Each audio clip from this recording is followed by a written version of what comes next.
அஸ்ஸலாமு அலைக்கும். வணக்கம் நண்பர்களே. நம்ம இந்த வீடியோவில் ஹெச்டிஎம்எல்ல வந்து நம்ம என்ன பார்க்க போகிறோம்னா டிவ்ங்கிற ஒரு டேக்கை பற்றி பார்க்க போகிறோம். டிஐவி டிவ்ங்கிற ஒரு டேக்கை பற்றி பார்க்க போகிறோம். இந்த டிவ்னா என்னென்னா ஒரு செக்ஷனாக நம்ம என்ன செய்யலாம், நம்ம வந்து டெக்ஸ்ட்டை வந்து பிரிச்சுக்கலாம். அது எக்ஸாம்பிளுக்கு சொல்ல போனால் என்னென்னா எப்படின்னா இப்போ ஹெச்டிஎம்எல் லேஅவுட்னு சொல்லுவாங்க. ஹெச்டிஎம்எல் லேஅவுட் இந்த வரைக்கும் பாருங்கள். ஹெச்டிஎம்எல் லேஅவுட் அதாவது இந்த ஹெட்டர் வேணும், நேவிகேஷன் பார்னு வேணும், அதே மாதிரி மெயின் கண்டென்ட்டு, இந்த மாதிரி ஃபூட்டர், இந்த மாதிரிலாம் பிரிக்கணும்னு என்ன செய்யலாம், இந்த டிவ்ங்கிற ஒரு டேக்கை வச்சு நம்ம என்ன பிரிச்சுக்கலாம். அதுக்கு ஃபஸ்ட்டு நீங்கள் என்ன செய்வீங்க, நோட்பேடை ஓப்பன் பண்ணீங்க. நான் வந்து நோட்பேடு ++ ஓப்பன் பண்ணியிருக்கேன். ஓப்பன் பண்ணிட்டு HTML/HTML இது வந்து ஸ்ட்ரக்சரு. இப்போ இந்த பாடிக்குள்ளே தான் நம்ம என்ன செய்ய எழுத போகிறோம், கோடிங்கை வந்து எழுத போகிறோம். இது வந்து ஆல்ரெடி ஸ்ட்ரக்சர், இது வந்து HTML ஸ்ட்ரக்சர் இந்த மாதிரி தான் இருக்கும். இந்த டைட்டிலில் வந்து டிவ்னு சொல்லி கொடுத்துருக்கேன்.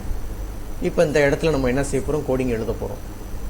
எப்படி கோடிங் எழுத போகிறோம்னா டிவ்ங்கிற ஒரு டேக்கை வச்சு எழுத போகிறோம். அப்போ டேக் கொடுத்துங்க, டிவ்னு கொடுத்துங்க, டிஐவின்னு கொடுத்துங்க. கொடுத்து ஜஸ்ட் டபுள் கிளிக் பண்ணி அந்த மாதிரி வந்துடும். க்ளோஸ் பண்ணிவிடுங்க.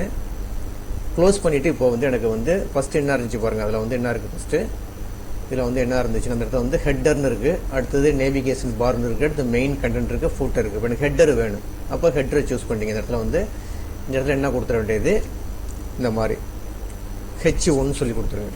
H1ன்னு கொடுத்துட்டு க்ளோஸ் பண்ணிவிடுங்க. இந்த இடத்துல H1னா எழுத்து வந்து பெருசாக இருக்கும். கொடுத்துட்டு அங்கே என்ன வேணும்னா கொடுத்துருக்கேன், ஹெட்டர்னு சொல்லி கொடுத்துருங்க. ஹெட்டர்னு சொல்லி கொடுத்துருங்க. ஹெட்டர் தானே இருந்துச்சு, ஹெட்டரை வந்து ஹெட்டர் கொடுத்துருங்க. இதில் வந்து ஹெட்டர்னு இருக்குது, ஹெட்டரை கொடுத்துட்டேன். H1னா வந்து எழுத்து கொஞ்சம் பெருசாக இருக்கும், டைட்டில் வைஸ் இருக்கும். டைட்டில் 1ன்னு சொல்லுவாங்க. அது H1 ஹெட்டிங் 1ன்னு சொல்கிறது. அதே மாதிரி ஸ்லாஷு H1 எடுத்து க்ளோஸ் பண்ணிடணும். H1 போட்டிங்கன்னா /H1 எடுத்து க்ளோஸ் பண்ணிடணும். இங்கே டிவ் போட்டிருக்கோம், டிவ் போட்டு க்ளோஸ் பண்ணிடலாம். இங்கே பண்ணி ஸ்லாஷு டிஐவின்னு கொடுத்துட வேண்டியது, டிவ் கொடுத்துட வேண்டியது. ஓகேங்களா? கொடுத்துட்டு அந்த ப்ராக்கெட்டை க்ளோஸ் பண்ணிவிடுங்க, டேக்கை க்ளோஸ் பண்ணிவிடுங்க. இப்போ என்ன கொடுத்துருக்கேன், டிவ் கொடுத்துருக்கேன். H1ன்னு வந்து ஹெட்டிங் 1ன்னு சொல்லுவாங்க. எனக்கு ஹெட்டர் 1ங்கிறது பெருசாக வேணும். ஸ்லாஷு H1 கொடுத்துட்டேன். அதே மாதிரி இங்கே டிவ் ஆரம்பிச்சிருக்கோம், ஸ்லாஷ் டிவ் கொடுத்து ஆரம்பிச்சாச்சு. இப்போ நான் அதை சேவ் பண்ணுறேன்னு வச்சிங்களேன். ஃபைலில் போய் சேவ் கொடுத்துருங்க. ஃபைலில் போய் சேவ் கொடுத்துட்டேன்.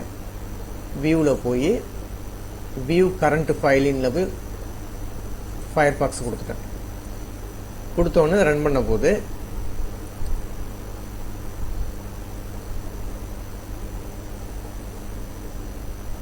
இப்போ இங்கே என்ன வந்துச்சு பாருங்கள், ஃபஸ்ட்டு ஹெட்டர் வந்துருச்சு. அவங்க என்ன கொடுத்துருக்காங்க, ஃபஸ்ட்டு ஹெட்டர் கொடுத்துருக்காங்க, வந்துருச்சு. அடுத்தது வந்து நேவிகேஷன் பார்னு கொடுத்துருக்காங்க, அது செட் பண்ணணும். அது எப்படி செட் பண்ணுறது, இப்போ அடுத்த லைன் எனக்கு வந்து வேணுது. இந்த இதையே அப்படியே காப்பி பண்ணிங்க, இதை அப்படியே காப்பி பண்ணிங்க. அந்த இதை மட்டும் மாற்றிக்கலாம், செக்ஷனை மட்டும் மாற்றிக்கலாம், அதாவது கண்டென்ட்டை மட்டும் மாற்றிக்கலாம். Ctrl+C கொடுத்துட்டு ஒரு ஜஸ்ட் ஒரு என்ட்ரு கொடுத்துருங்க, Ctrl+V கொடுத்துருங்க, இன்னொரு என்ட்ரு கொடுத்துருங்க, Ctrl+V கொடுத்துருங்க, இன்னொரு என்ட்ரு கொடுத்துருங்க, Ctrl+V கொடுத்துருங்க.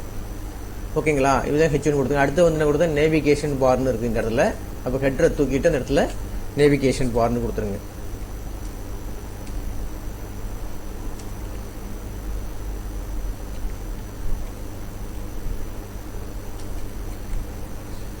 நேவிகேஷன் பார்னு சொல்லியிருக்கு, கொடுத்துட்டேன். பாக்கிலாம் அதே தான். அடுத்தது வந்து என்ன கொடுத்துருக்கு, வந்து கண்டென்ட்னு கொடுத்துருக்கு. மூணாவது வந்து கண்டென்ட். இப்போ இந்த இடத்துல வந்து அதை டெலீட் பண்ணிவிட்டு கண்டென்ட்னு கொடுத்துருங்க. கண்டென்ட் கொடுத்தாச்சு. நாலாவது வந்து ஃபூட்டர்னு சொல்லி கொடுத்துருந்துச்சு நினைக்கிறேன். ஃபூட்டர் கொடுத்துருங்க. ஃபூட்டர்னு கொடுத்தாச்சு. மொத்தம் 4 கொடுத்தாச்சு. இதை ஃபைலில் போய் சேவ் பண்ணிவிடுங்க. ஃபைலில் போய் சேவ் கொடுத்தாச்சு. கொடுத்துட்டு வியூவில் போய் வியூ கரண்ட்டு ஃபைல்னு சொல்லிட்டு ஃபயர்பாக்ஸ் கொடுத்துருங்க.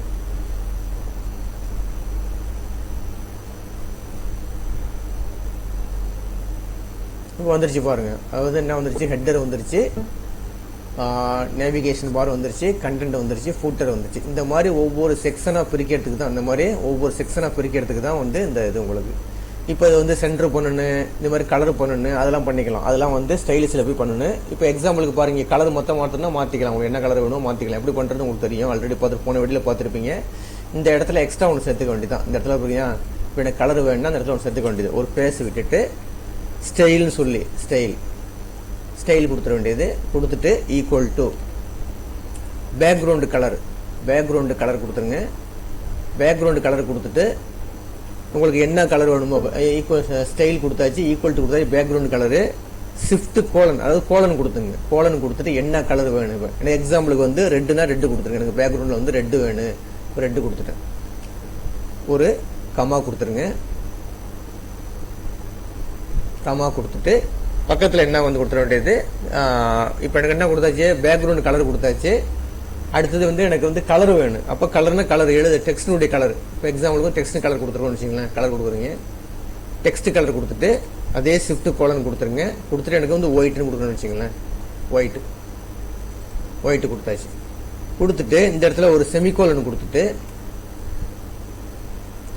இங்கே இந்த கொட்டேஷன் இங்கே ஓப்பன் பண்ணணும். இந்த இடத்துல பேக்ரவுண்டுக்கு முன்னாடி வந்து ஒரு கொட்டேஷன் ஒன்று போடணும். அதே மாதிரி இந்த இங்கே வந்து ஒரு கொட்டேஷன் போட்டு க்ளோஸ் பண்ணிவிடுங்க.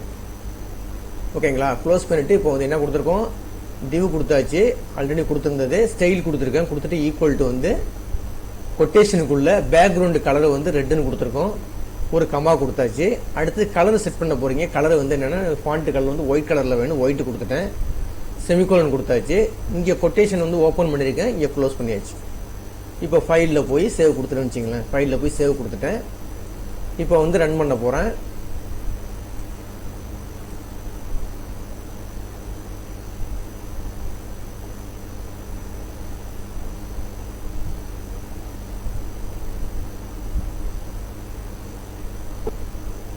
இப்போ ரன் பண்ணால் இங்கே எரர் அடிக்குது. அப்போ எரர் அடிக்குதுன்னா ஏதோ ப்ராப்ளம் இருக்குன்னு அர்த்தம். அதில் இந்த இடத்துல வந்து செமிகோலன் நினைக்கிறேன். செமிகோலன் கொடுத்துருங்க. செமிகோலன் கொடுத்துட்டு கலர் கொடுத்தாச்சு. இங்கே ஒரு செமிகோலன் கொடுத்து க்ளோஸ் பண்ணியாச்சு. இப்போ கொடுத்து பாருங்க, கரெக்டாக வரும் உங்களுக்கு.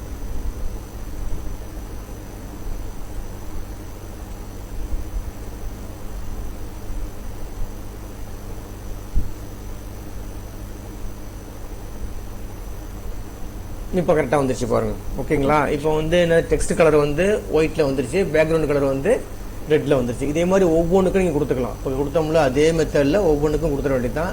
இப்போ இந்த இதே தூக்கி இங்கே பக்கத்தில் போட்ட வேண்டியது, வேறு ஒரு கலர் செட் பண்ணி இந்த இடத்துல போட்டிங்கன்னா உங்களுக்கு ஆட்டோமேட்டிக்காக வந்துடும். இப்போ நம்ம என்ன செய்யலாம், இந்த மாதிரி வந்து என்ன செஞ்சுக்கலாம், நீங்கள் வந்து டிவ்ங்கிற ஒரு ஃபங்க்ஷன், இப்போ டிவ்ங்கிற ஒரு டேக்கை யூஸ் பண்ணி ஒவ்வொரு செக்ஷனாக பிரிச்சுக்கலாம். இது ஒரு செக்ஷனு, ரெண்டாவது செக்ஷனு, மூணாவது செக்ஷன், நாலாவது செக்ஷனை பிரிச்சுக்கலாம். ஓகேங்களா? இதுக்காக யூஸ் பண்ணுறது தான் இந்த டிவ்ங்கிற ஃபங்க்ஷன். ஒர்க் அவுட் பண்ணி பாருங்கள். இந்த வீடியோ கிளிப்பு பிடிச்சிருந்துச்சுன்னா சப்ஸ்கிரைப் பட்டனை கிளிக் பண்ணி என்கரேஜ் பண்ணுங்கள். ரொம்ப நன்றிங்க.